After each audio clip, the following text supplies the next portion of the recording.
नमस्कार विद्यार्थी मित्रांनो, अपूर्णांक या घटकातील पुढच्या व्हिडिओमध्ये आपल्या सर्वांचे स्वागत आहे। आज आपण पूर्णांकयुक्त अपूर्णांक म्हणजेच अंशाधिक अपूर्णांक यांचे एकमेकांमध्ये रूपांतर कसे करायचे हे आकृती आणि काही उदाहरणांच्या माध्यमातून शिकणार आहोत। तरी सर्वांनी व्यवस्थित इकडे लक्ष द्या। बघा, या पहिल्या आकृतीमध्ये बघा, एक पूर्ण आहे आणि दुसरा पाव आहे, तर दोन्ही मिळून किती होतात? 1.25। तर 1.25चा अपूर्णांक काय आहे? बघा, पूर्णांकयुक्त अपूर्णांक 1.1/4। मग आता आपल्याला याचं रूपांतर अंशाधिक मध्ये करायचंय।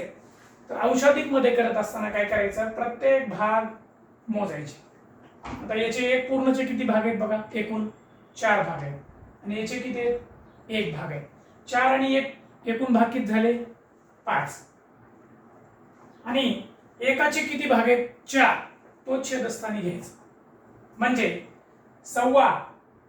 1.1/4 याचा अंशाधिक अपूर्णांकामध्ये रूपांतर करताना हे 5ही भाग आपण अंशात लिहिले आणि एकाचे किती भाग असतात ते छेदात लिहिले, म्हणजे याचं रूपांतर हे अंशाधिक मध्ये झालं।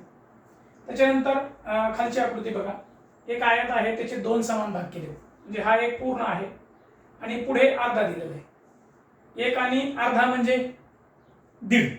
या 1.5चं रूपांतर आपल्याला अंशाधिक मध्ये करायचंय। दोन्हीही अपूर्णांक सारखेच आहेत, किमतीने एकच आहेत, फक्त त्याची मांडणी वेगळी। हे याच्यामध्ये पूर्ण दाखवलेले आहे ना, काही अपूर्ण दाखवलेले आहे, आणि पुढे अंश आणि छेदाच्या रूपामध्ये अंशाधिक अपूर्णांक दाखवलेले। अंशाधिक अपूर्णांक म्हणजे अंश मोठा असतो छेदापेक्षा, हे आपण मागच्या व्हिडिओमध्ये शिकलेलो आहोत। आता इथं बघा, 1.1/2, तर याचं आपल्याला अंशाधिक अपूर्णांकात रूपांतर करायचंय। एकूण भाग मोजायचे, 1, 2 आणि 3। बघा, 1, 2 आणि 3 भाग। 3 भाग अंशस्थानी लिहायचे आणि एकाचे किती भाग पाडले? 2, ते छेदस्थानी लिहायचे। म्हणजेच 1.5 या पूर्णांकयुक्त अपूर्णांकाचा आपण अंशाधिक अपूर्णांकामध्ये रूपांतर केलं। आता पुढे खालच्या बाजूला बघा, या अपूर्णांकाचे छोटे छोटे भाग आहेत इथं। आता हे पाव आहेत, 1 पाव, 2 पाव, 3 पाव, 4 पाव, 5 पाव। हे सर्व पाव मिळून किती होतात? बघा, 5 पाव होतात, म्हणजे ते 5/4, बरोबर आहे। मग आता याचं रूपांतर आपल्याला काय करायचंय? अशा पूर्णांकयुक्त अपूर्णांकामध्ये करायचं। मग ते करायचं कसं? पहिल्यांदा याचे पूर्ण करायचे। आता 4 भाग आहेत एकाचे, म्हणजे तुम्हाला पाव, पाव, पाव आणि पाव या सगळ्यांचा मिळून 1 होतो। 4 पावचा मिळून त्याला लिहा 1, आणि उरलेला पाव तो अपूर्णांक रूपातच लिहायचा, म्हणजे 5/4 याला आपण 1.1/4 अशा पूर्णांकयुक्त अपूर्णांकामध्ये आपण त्याला लिहिलं। म्हणजे हाच अपूर्णांक बघा, या पद्धतीने तयार केला आणि परत तोच अंशाधिक अपूर्णांक आपण पूर्णांकयुक्त अपूर्णांकामध्ये तयार केला। आता खाली बघा, पाऊण आहे, अर्धा आहे, पाऊण आहे, पाव आहे, हे एकत्र जोडायचे आपल्याला। मग एकत्र जोडण्याच्या अगोदर आपण अंशाधिक अपूर्णांकाचा तयार करूया। अंशाधिक तयार करत असताना तुकडे मोजायचे पाव पावचे, हे 3, हे 2, 3, 1। आता सर्व तुकडे किती होतात बघा, 3 आणि 2 5 आणि 3 8 आणि 1 9, एकूण 9 पाव झाले। पण हे एकाचे किती भागातले आहेत? ते एकाचे 4 भाग आहेत, म्हणून याचा अंशाधिक अपूर्णांक तयार झाला 9/4। मग आता याचे पूर्ण भाग करून पाहूया आपण। या 3 पाव आणि या 1 पावचा मिळून 1 पूर्ण झाला, बरोबर आहे। 1 पूर्ण झाला। या पाऊंमध्ये याच्यातला 1 पाव मिसळला, 2 पूर्ण झाले आणि उरला 1 पाव, म्हणजे याचे 2 पूर्ण होतात आणि पुन्हा पाव भाग शिल्लक राहतो, तो आपल्याला 2 पूर्णच्या पुढे लिहायचा। म्हणजे 9/4 या अंशाधिक अपूर्णांकाचे पूर्णांकयुक्त अपूर्णांक कोणता होणार आहे? 2.1/4 म्हणजे 2.25 होणार आहे। तर अशा पद्धतीने आपल्याला आकृतीच्या माध्यमातून सुद्धा, चित्राच्या माध्यमातून सुद्धा एकमेकांमध्ये रूपांतर करता येतं। मग आता काही उदाहरण आहेत, ते डायरेक्ट आकृती न काढता आपल्याला करायचे, तर अगदी सोपी पद्धत आहे। पूर्णांकयुक्त अपूर्णांक अंशाधिक अपूर्णांकामध्ये करण्यासाठी अगदी सोप्या पद्धतीने आपल्याला घ्यायचं आहे। बघा काय करायचं, या 7 न या 3 ला गुणायचं, छेदानं या पूर्णांकाला गुणायचं. 7 त्रिक 21. 21 आणि या अंशाची बेरीज करायची. 21 आणि 5 किती? 26. आणि जो छेद आहे तो छेद जशास तसा लिहायचा.